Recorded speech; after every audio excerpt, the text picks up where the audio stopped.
Hi friends, it's Amy. Welcome to my channel. Today I'm going to share with you the bookish gifts that I received during the holiday season 2021. So let's get to it. The first book that I want to talk about is Dear Mrs Byrd by A.J. Pierce. So thank you very much, Krista, for Books and Jams. At her Patreon Christmas party, I was the lucky winner of this book.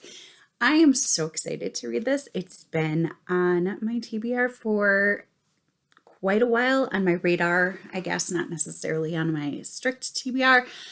But as I've been getting more and more into historical fiction, a book that takes place in 1940s London, about a journalist, this is going to be good. I'm so excited. So thank you so much, Krista, for sending me Dear Mrs. Byrd. The next book that I have is from an author, and she was doing a giveaway in her newsletter that I subscribe to, and I won that giveaway, and I got to choose whichever book of hers that I would like. And she sent me Close Quarters. So this is Close Quarters by Amanda Zeba. She is a local to Wisconsin author, and Close Quarters actually takes place in La Crosse, Wisconsin. So I think that's really cool. This says will the Ames cousins smother each other and their dreams in their new close quarters. Kelly, Lindsay, Min, and Harper grew up not only as cousins, but as best friends. Kelly has always been the dreamer and Lindsay the one with all her ducks in a row. Mia claimed the role of wild child the day she was born, and Harper will forever be the baby. Separately, they are flawed, but together, the Ames cousins are convinced they can do anything. Then, without warning, their grandmother, the infamous Midwestern literary critic Ingrid Ames, dies. Suddenly, they each find themselves unsure of how to move forward without her guiding presence in their lives. As they attempt to pick up the pieces after the funeral, the cousins come together to open a bookstore in her honor. Unfortunately, their vision of tribute seems to be jeopardized at every turn. A surprising pregnancy, mysterious deliveries to the store, a deployment, and most unexpected time with each other threatens to collapse the entire operation. So it's like a family story, and this is one of her books that I haven't read yet. So I was pretty excited to get to choose this one. I love anything that's set in Wisconsin. Being from Wisconsin, there aren't a ton of books set in Wisconsin. So, and being able to support a local Wisconsin author is also really cool. So thank you, Amanda Zeba, for sending me Close Quarters. If you are interested in seeing information from her, she is The Word Nerd on YouTube, and I will link her channel down below. Then this book was a gift from my godmother. I don't really know when this tradition started, but for a very long time, she and I have been exchanging Christmas novels at Christmas. And it's always really fun, and it's always really difficult to pick a book to send, but it's really cool to see what we get. So this is called A Little Christmas Spirit by Sheila Roberts. I have never heard of this author before, but of course, you know, it has Christmas in the title, so it has to be good. So this says, single mom Lexi Bell hopes to make this first Christmas in their new home special for her 6-year-old son, Brock. Festive lights and homemade fudge, check. Friendly neighbors? No. The reclusive widower next door is more grinchy than nice, but maybe he just needs a reminder of what matters most. At least sharing some holiday cheer with him will distract her from her own lack of romance. I can't wait. I love these turning Grinches into spirited people. It's so, I just love it. Anyway, so that is A Little Christmas Spirit by Sheila Roberts, and that was a gift. Then my sister loves reading as well, and we talk books all the time. We both have like a ton of books on our Amazon wish list, whatever, but we both just don't want to get each other books because I don't know, it would be too easy. I I don't know. So anyway, she did actually get me one book. She got me the Downton Abbey Christmas Cookbook. I love Downton Abbey. It is just, I love that TV show so much. And this has such wonderful like pictures from the series and the movie in it. I just, it's so pretty. Like, I don't think I will ever make anything from this cookbook, but oh my gosh, it's so cute. So, yeah. So cool. Anyway, so then she bought me a bunch of bookish stuff that is absolutely adorable, and I can't not show it. So the first one is this cute wine tumbler that says, "Drink wine, read books, be happy." I don't know what else I need to say about that. Beautiful ornament.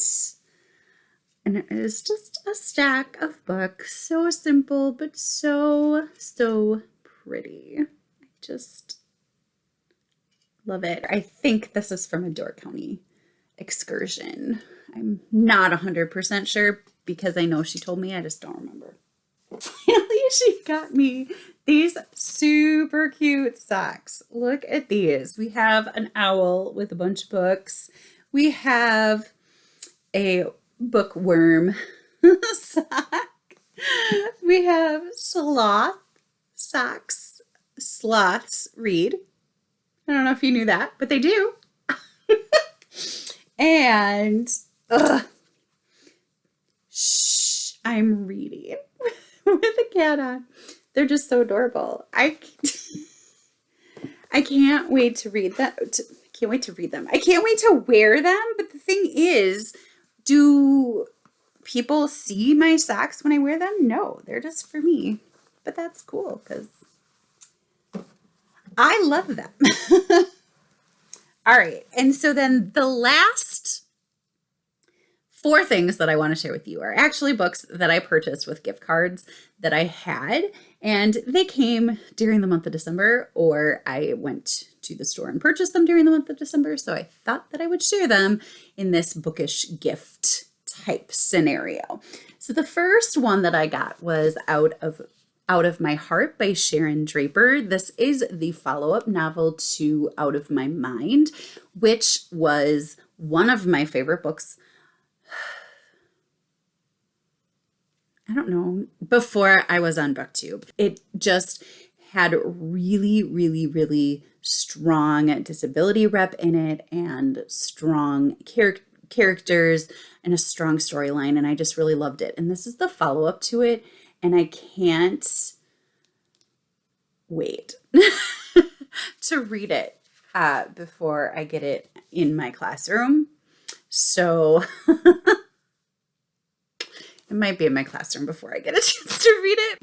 The next one is Just Haven't Met You Yet by Sophie Cousens. I actually got her last book before this one in my very, very first YouTube video. So now it's like this nostalgic thing for me.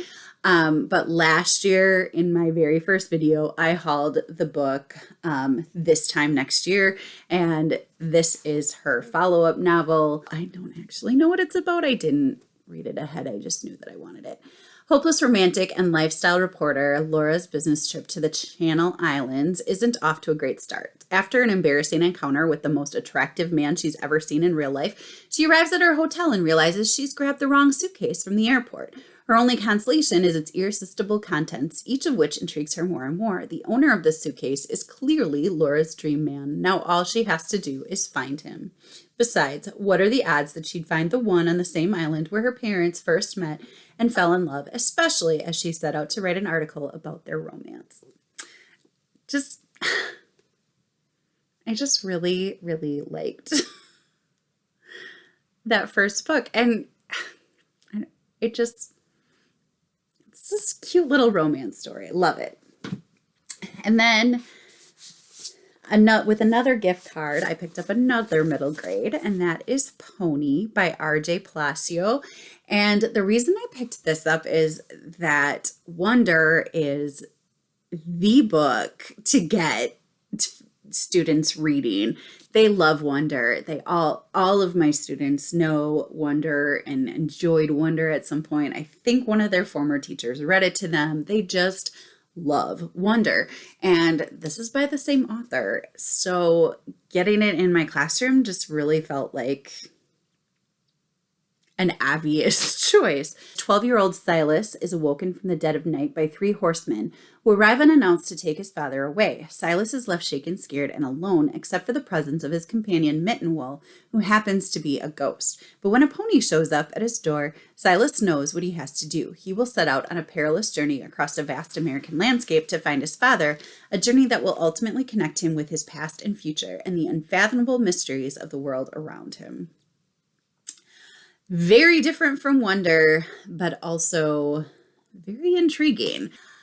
A Good Girl's Guide to Murder by Holly Jackson is the last book that I got. This is so intriguing to me because it has like a podcast type theme to it. And I just think that that's always really fun. Pretty and popular high school senior Andy Bell was murdered by her boyfriend Sal, who then killed himself. It was all anyone could talk about. 5 years later, Pip sees how the tragedy still haunts her town. Now a senior herself, Pip decides to re-examine the closed case for her final project. At first, just to cast doubt on the original investigation, but soon she discovers a trail of dark secrets that might actually prove Sal innocent, and the line between past and present begins to blur. Someone in Fairview doesn't want Pip digging around for answers, and now her life might be in danger. I have heard about this everywhere. It is on so many lists of books that they love, that they enjoy, and I just wanted it. So I used my gift card to get this one as well. Have you read any of these books? Have you heard of any of these books? What are your thoughts? I would love to know down in the comments below. I hope that you had a wonderful holiday season, and I hope that you found something wonderful to read. Until I see you again, happy reading. Bye.